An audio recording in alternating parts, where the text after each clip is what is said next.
Okay. Awesome. Hi, Nikita. Thanks so much for joining me on one of my first episodes for My Roots, My Routes. I have known you for a while. Like, we go back quite a few years, a decade almost, and a lot has happened. But I've been following your journey. I know that you're part of the global startup community out there in Melbourne. I'm part of the same community here in Seattle, which is exciting. And then, of course, we're both immigrants finding our ways, navigating life through in a new country, new culture, right? But I was excited to have you as a speaker, and I decided to call your episode Thriving in a Supportive Community because when I think back, even like 10 years ago, I know that you've always built like these relationships and have always had an entourage of like supporters and cheerleaders around you, which is awesome. And you're doing that today in like a new country. You are doing that for your startup, Luna, where you're working. So give me, we'll go into more questions that I have, but maybe just for the benefit of everybody else watching, give us like a quick introduction, maybe a couple of sentences, who you are, what you're doing. First of all, that's a very heavy introduction. Thanks, Agne. Um, so I'm Nikita Lamba. I literally just muted. Um,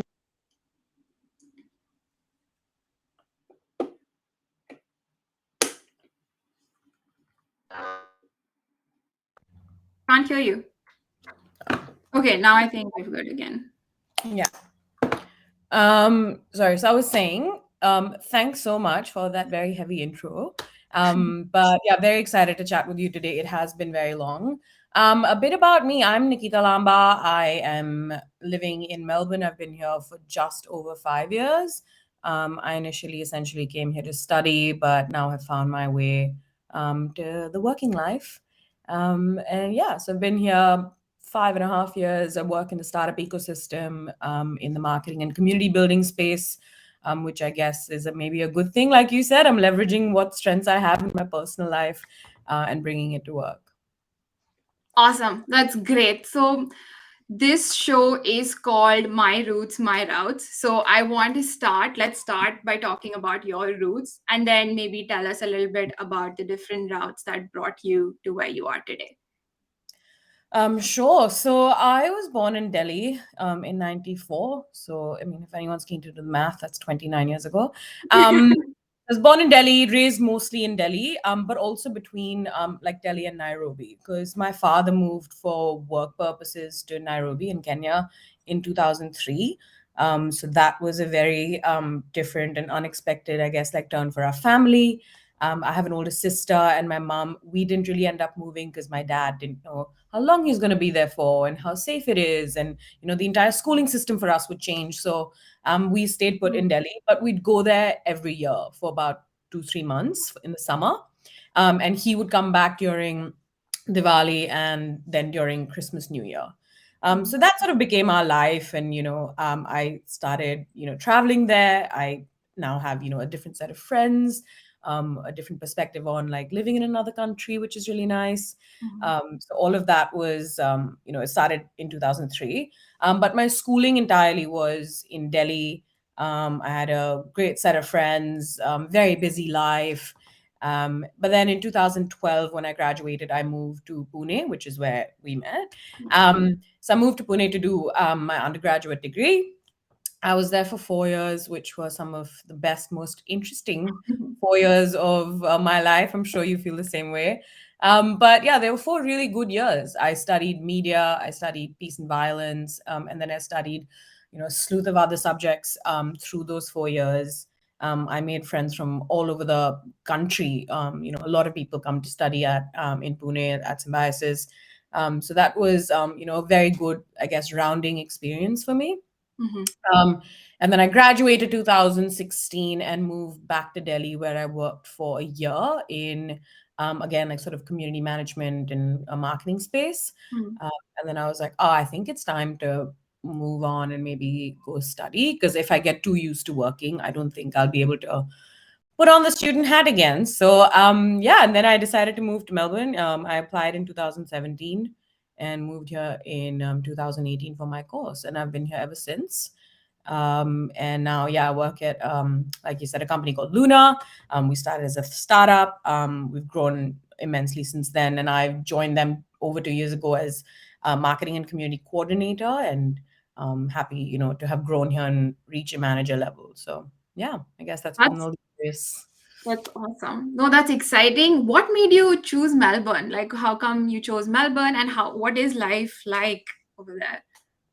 Um, so I'd say there's a few factors. One was that I wanted to find, a marketing course that I liked and that would be aligned. So I had an interest in wanting to study marketing, but also from like a balance of a creative and business perspective. Hmm. So I saw a few courses around the world. I was looking at Canada. Slightly naive decision. I was like, it's too cold and I can't live underground. And It's not um, naive, trust me. It's a good. It's yeah, a and I good need factor. some sun. So, Yeah. so I was like, no, let's look for courses that sort of mix marketing with business. But also another very important factor was wanting to study in a country where I didn't have to leave and reapply to come and work. So somewhere that would Mm, allow you at least a period of work experience, which in Australia you do if you do a postgraduate by mhm, coursework. You're allowed to then stay up to 2 years after that and work. mhm. And then if you want to stay beyond that, that's sort of your personal choice. But you do have a visa that allows you Mm. to work and gives you the same like work rights and pay rights, etc. So that Wow. was quite important because I wanted to, if I'm moving to a place and spending the kind of resources that I am and investing so much, I would like to learn what it's like to work in a market like that and what it's like to work internationally. And so that was quite important to me. Yeah. But yeah, life here is good. I like Melbourne. I remember when I first came here and I landed, and I was like, okay, this looks like any other big city. And I know that sounds like very privileged. I have been able to travel with my family a fair bit. But I was like, yeah, like this looks like any metropolitan city. But it took me a while to, visit different suburbs and Mm, find out that there's a place for everyone here. It's a very mhm, friendly city. I know mm, there's a constant battle between Melbourne and Sydney about yeah. what's the friendliest city and who's the bigger city. And then I traveled a bit in Sydney and I went to visit friends. And that's when I realized I had something to compare Melbourne to. Yeah. I realized I'm like, no, I think I'm in the better city. Uh, Ah. it's very vibey. Yeah, I like it. Awesome, awesome. So I think one of the things you said, I'm going to pick on that because that's the next question I have for you. You said that you're using your personal strengths to kind of now build your career in marketing and community building, right? And I know that you're someone who's really good at building relationships. And I also saw that you said, you did a session. I think you went back to your university and did a session with students about building meaningful relationships. So that really stood out to me, right? And so speak to me about that. Like, how has, your community, whether it's your community growing up in Delhi and Nairobi, and then today, the community that supports you, what role has it played in your life? And, how are you using learnings from that in like what you're doing today? I think for me, fairly early on, I realized one of my strengths is in like anything sort of people related. I get a lot of energy from other people. If you see me at home by myself, you'd be quite shocked at just how, isolated and lonely I can look. But I genuinely do get, energy from other people. And I really believe that, that's one of the best ways to learn is from other people's stories and their learnings. So yeah, and I've always been very, I guess, proactive in, not just making friends, but also maintaining those relationships. Mm-hmm. Because they really, I just think as you grow and the bigger you get in life and in your career and more successful, and as you move on, there are very few things that still manage to keep you grounded. And I feel like that is that community that you can rally, and people that can still make you realize that you need to keep your head on your shoulders. Um, so for me, that's been my select few friends back home. It's been my family, and they've been very just very supportive of my decisions, I guess. My decision to move here, come here to study, then my further decision to want to live here and work here. They've Mhm. been very supportive of that. No one ever makes me feel like, I shouldn't be doing something that is for someone else. Mhm. So I think, yeah, I think that's the sort of role that community has played for me. Mhm. It looked very different back home, and it's looked very different after coming here. I think my community sense of community at the beginning, obviously, you lack it, and you get very busy at university. So I would say, yeah, at the start, it was a lot of my university friends that I made that are still very close friends to date. Mhm. I also have some family here that's really helped me settle in and understand where I am. This Melbourne, Australia, is very far Mhm. from where I come from, but it's always been personal networks and a personal sense of community. I think where the broader sense of community like struck me was when I started working at Mhm. Luna. And then having to quite literally be a community manager and understand what that means has been, has added that layer for me. So I think as part of the community that I managed to foster, and like so many amazing people that I have met that today are my friends, I Mhm. rely on them for support when I'm having a shit day at work, or when I'm just having a shit day in general and I Yeah. need to speak to people. There are some people that I've met through work, at work, Mhm. that just make me feel, so much calmer and supported. Mhm. Because when you're living away from home, you can have this sense of a constant panic attack almost on bad days. So yeah, I think it's the grounding, it's this supportedness, and it's yeah, that sense of connectivity you feel with them. No, I feel you on that. And like you said, it feels very uncertain, being in a new country away from home. So it's super important to have those people in your life. So that brings me to my third question. You are an active member of the startup community. Maybe like first, before I ask you about, whether you meet immigrant entrepreneurs and founders and, what kind of struggles do they, talk about? Let me first ask you, like, what kind of struggles do you said that, in terms of work and studies, it's fairly, Melbourne gives you Australia gives you like flexibility over there, so you get that experience. But in terms of like culture and stuff, like how have you felt like welcomed, and like has that been a challenge? And then let's speak about the startup community that you work with and the founders that you interact with.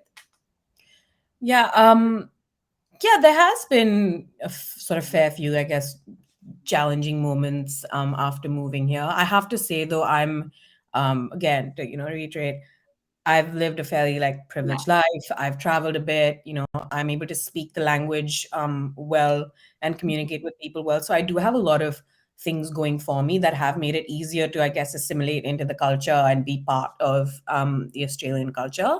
Mm-hmm. Um, but at the end of the day, there's still, those few people or sections of society that don't make you feel very welcomed, Mm. don't think you belong here.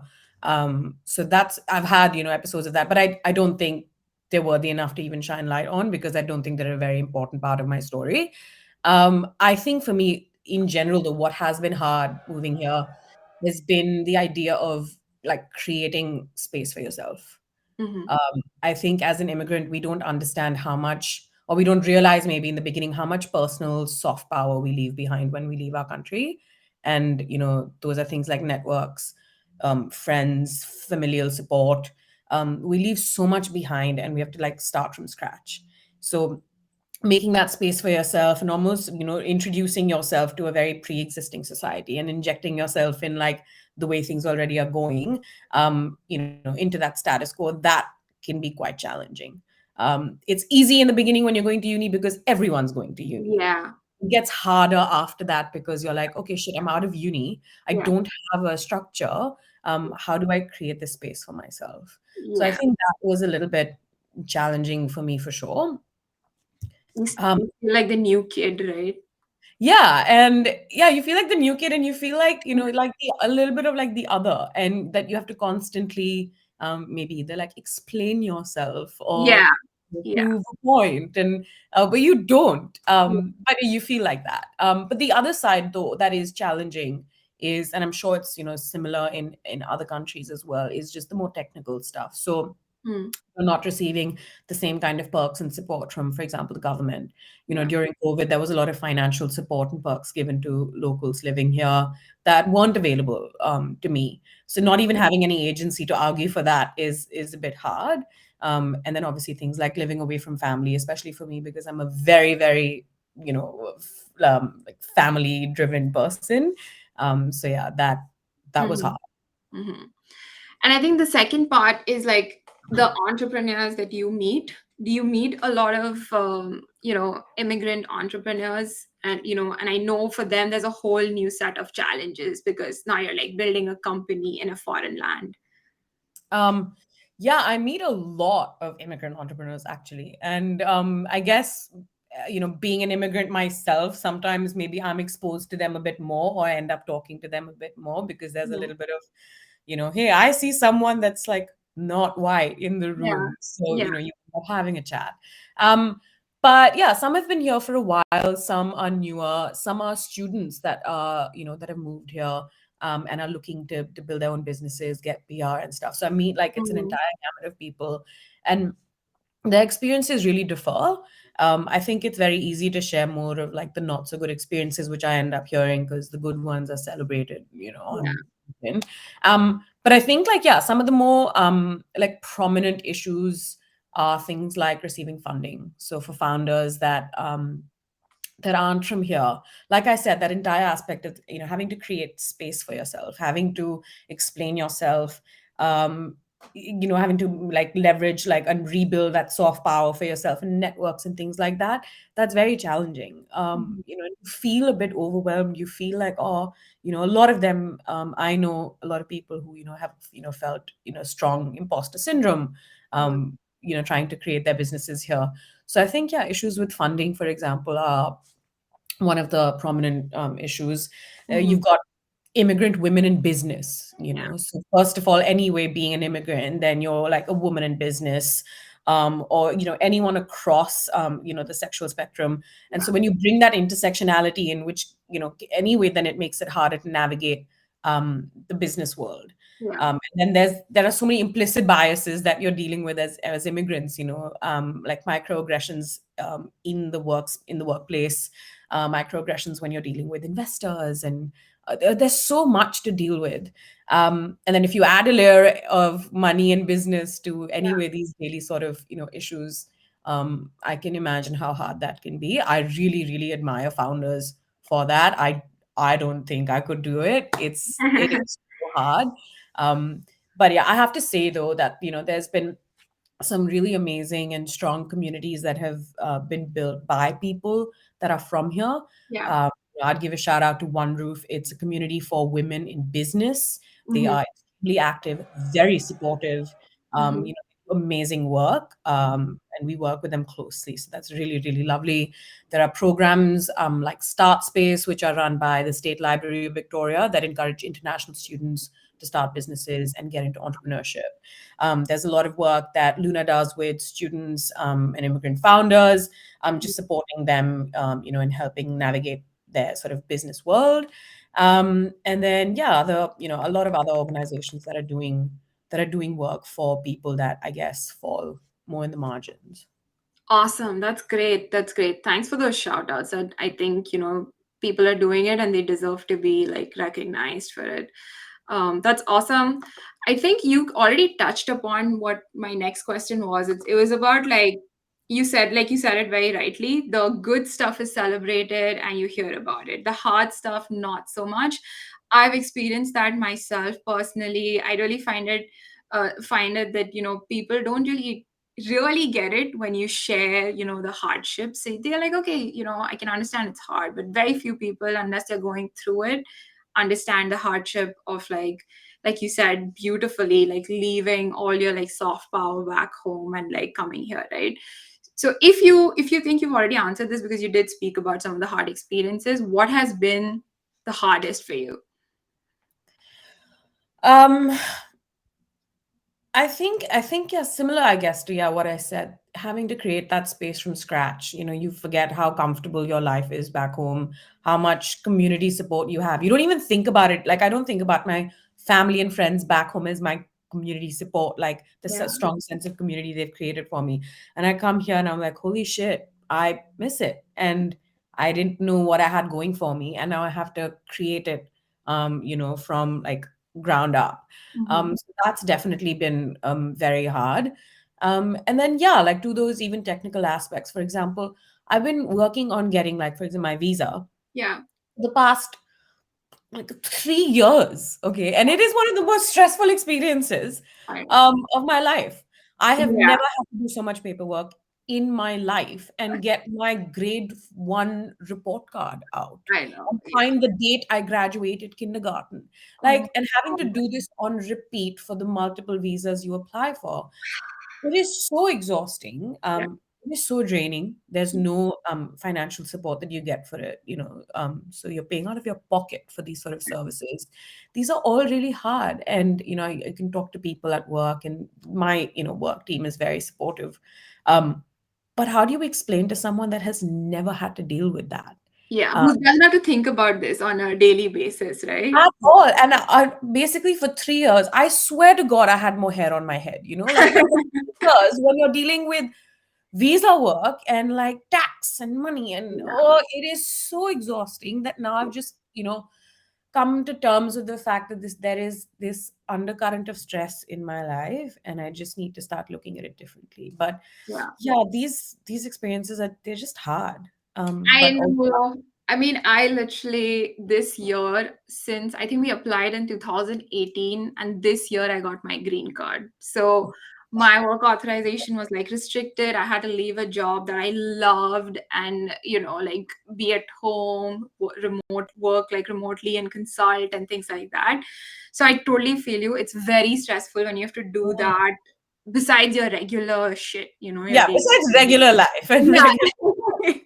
exactly. So I hear you. I hear you. And I really hope that that gets resolved soon. 3 years is a long time, but that just means you're getting closer. So I know. yeah, hopefully that gets resolved. You also spoke about how Luna has been supportive for you and also provides like guidance for other startups. Do you want to speak a little bit about that? Like, do you guys have? I know you guys have a lot of get-togethers and events and community events that you do. Is this something that you talk about? Like about how founders can support each other, right? Oh, for sure. So, I mean, we're now about almost 8 years old. I only joined sort of 2.5 years ago. Um, but Luna works with founders, irrespective of background, industry, age, interest, it doesn't matter. And we essentially help them, from idea to exit.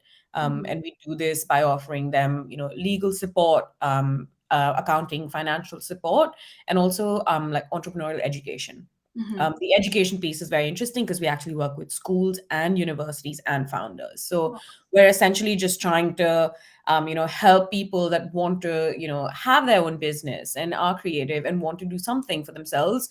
Um, and have that impact. We want to be able to make them feel sufficient, and make sure that they have the knowledge and the skills that they're able to do it, and not make the mistakes that people do in setting up their businesses. Yeah. So yeah, we have a very large client base, and it goes all the way from university age students that are starting their own businesses, Mhm. through repeat founders that come to us for work and Wow. support. But yeah, in terms of providing them the legal and sort of financial and accounting support that they need. Yeah, it doesn't matter whether you're an immigrant founder, whether you're local, whether you're first time or you're repeat. There's we look at everyone similarly. Awesome. I love that. I love that you start as early as education, like school and university. That's amazing. Final question. What is your message to people like fellow immigrants or even like say people, young students, kids that are thinking about like starting a life as an immigrant in a new country? Oh, one message. Oh, that's Give us like a takeaway, like this is like the one thing you have to know. I think I think not doubting yourself is very important. Of course, you move to a new place, and it feels daunting, it feels scary. Not everyone is extroverted, not everyone may know the language well, but don't doubt yourself. And for whatever it's worth, try finding those few people that will make your tribe, in the Mhm. beginning, that will see you through it. That could be people that you have shared experiences with, Mhm. or you're moving for like university, so someone that's living through that experience. Um, but also, as an immigrant, challenge yourself to then not limit yourself to your in group. Yeah. It's very easy to live with, or like only hang out with those four best friends you make, and you like do your entire life with them. And suddenly, I know so many of my friends and their friends who lived, had an amazing life in Melbourne till they studied. And when they started working, they realized they could do it and have moved back to their countries, which is okay. But I think a lot of that stems from the fact that because you just was so insular with your group and you never tried, um, Mhm. getting out there, meeting people, and building networks outside of your tribe, that I think is, a bit of a downfall or a Yeah. faux pas. So I think, yeah, you get out there and meet people, and people are very welcoming of you. People, will be, interested and curious to learn more about you. So don't be afraid to put yourself out there. Awesome. I love that. Thanks a lot, Nikita. Those were all my questions. No, of course. Is there anything I did not ask and you would want to say, or did I like cover most of?